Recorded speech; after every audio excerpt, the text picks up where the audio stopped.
How do you get that feedback? Does Netflix share that stuff with you? No, that's the only problem. No. So the subscription video on demand platforms do not share the viewership with you.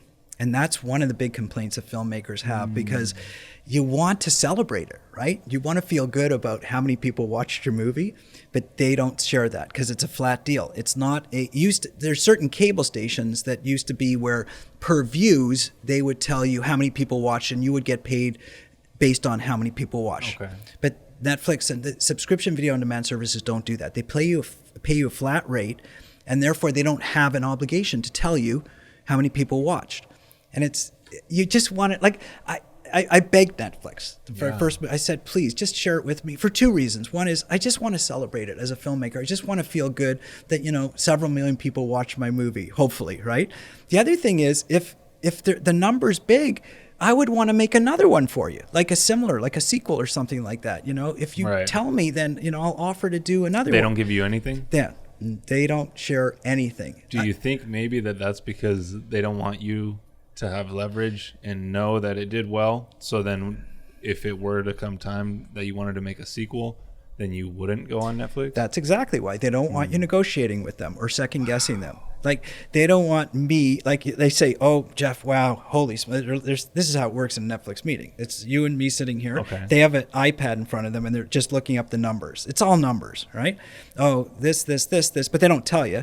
Okay, yeah, it looks good.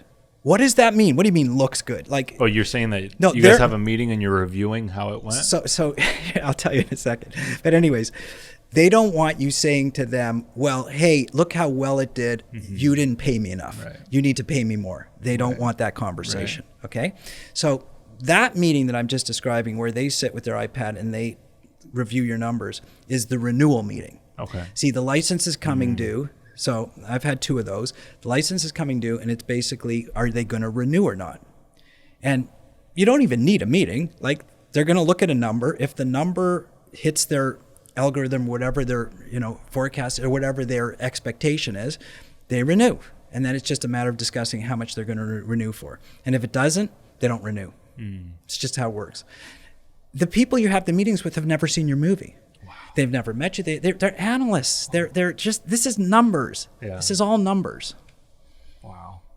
That's it's not, oh, we like your movie, we don't like your movie.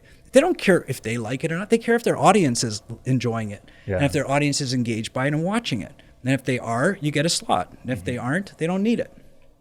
Wow. Yeah, I feel like a lot more streaming platforms have come out since Netflix came out, because I feel like in the beginning Netflix was like the powerhouse. And then, Disney Plus, Paramount Plus, HBO Max, it's kind of leveled the playing field a little. Well, the way it happened, first of all, Hulu was first, and Netflix was the first in the business, but Netflix was not the first in the subscription video on demand business. I don't know how much you know about Netflix, but Netflix was actually not in streaming. Netflix started off as a mail order house. Okay. So when the DVD business was strong, when like Blockbuster Video, and you drive to the store and you pick your video and you take it home on a disc, right? So Netflix started, this guy Reed Hastings started this company called Netflix, and he said, hey, there's a lot of people who don't want to go to the store or can't go to the store because they live in rural areas, it's too far for them to drive, or it's too much of a pain, or the winter storms or something like that. They don't want to leave their house and go to a store, but they do want to watch movies. Mm-hmm. I have a good business idea. We're going to be a mail order house, and we have the catalog of all these movies, and they can we will mail them 3 movies in an envelope every week. They'll choose the movies. We'll mail it to them. They get 3 or 4 days to watch it or whatever.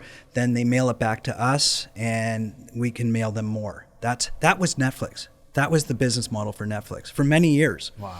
And everybody said, are you kidding me? Like, that's crazy. You're going to go out of business. That is ridiculous business model. And they struggled because there were thousands of Blockbuster Video stores and Hollywood Video and everything like that. It was very convenient for people to go. Plus, they wanted to go out and look at the movies and touch the boxes and all that kind of stuff. So Netflix was probably on the verge of bankruptcy. Okay, then digital streaming kind of was invented. Okay. And Netflix needed something, And they caught on to this and they said, hey, let's switch gears, and instead of mailing, let's send it to them digitally. Let's send them a signal through their device, like a computer. There weren't smart TVs at the time. It was, a computer, not even your phones at the time. It was just computers, maybe tablets. And everybody said, oh, you're crazy. Nobody's going to want to watch a movie on a computer. They want to watch it on their television set, in a bigger format type of thing. And Netflix said, well, we'll take a chance. And sure enough, it worked. And everybody said, wow, this is great. I don't have to leave my house. I can stream it. I can just put in a code or whatever, and it'll come and stream. And then, so then the studios, the big studios, Warner Brothers, Paramount, Universal, all these big studios, said, wow, that's kind of cool. This is an interesting way to deliver movies to people. We should talk to Netflix. And they all set up what we call output deals with Netflix, saying, hey, can you stream our product for them? Nobody at the studios ever thought, hey, maybe we should do this ourselves. They thought, Netflix is doing it.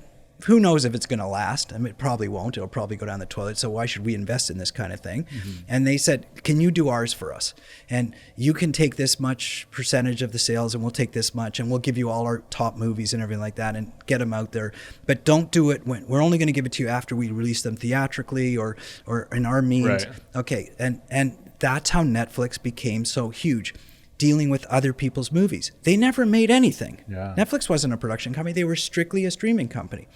Then, I don't know, 3-4 years ago, or 5 years ago now, whatever it was, Netflix said, hey, we need to get into the content creation game. Like, the studios at some point could pull their product from us, and we can't take that chance because now we have these big audiences. They need product. They need content. Mm-hmm. Let's start creating our own content. Maybe 7-8 years ago for whatever it was. And that's when they got into this business, and they started creating Netflix original shows, which are gigantic shows. And then the studio said, hey, wait a second. You can't compete with us. We're the ones who make the product. You guys just deliver. You can't. Wow. You're in our competition now. Uh-huh. So they said, screw you, Netflix. We're leaving. We're starting our own companies. Ooh. That's how all these companies started. Wow. Disney Plus said, enough of this. Netflix isn't controlling our business anymore. When they're competing with us, we're going to control it ourselves. Wow. And I say, shame on you, studios. You should have done this 10 years ago. Huh? Like, what the heck were you waiting for? Wow. But I also say that, like, why did Kentucky Fried Chicken, why were they the last chicken company to get into the chicken nugget business? McDonald's was the first. Why was McDonald's, a hamburger company, the first to get into chicken nuggets? Why wasn't it Kentucky Fried Chicken? Wow. That's what the Netflix studio thing was. Wow. That's crazy. When was that when Netflix was starting? Like the early 2000s? Yeah, Netflix, the mail order stuff was probably early 2000s, and then they switched into digital probably 2010, maybe 2008, whatever it was. I can't remember when that happened. And, that was not a slam dunk because nobody knew if people would be willing to watch on their devices. Yeah. But people were, especially young people. So Netflix in that case, so say, Spider-Man comes out, Netflix would buy the rights to it. Netflix would license the rights. So Spider-Man, is Marvel, right? And they would license it. So Marvel would say, at the time, Marvel was Marvel, but now it's Disney. Disney owns Marvel, okay? So at the time, Marvel would say, okay, Netflix, if you would like to air this movie on Netflix, then license it for, 3 years and give us $50 million or whatever the number is, some huge number, and we will let you have the exclusive rights to put it onto that your subscription, like your monthly subscriber streaming service. Right. But we're going to hold all the other rights. So we still get to put the movies in theaters. We still get to put it on maybe our television station and maybe into our transactional platforms where we're going to sell it.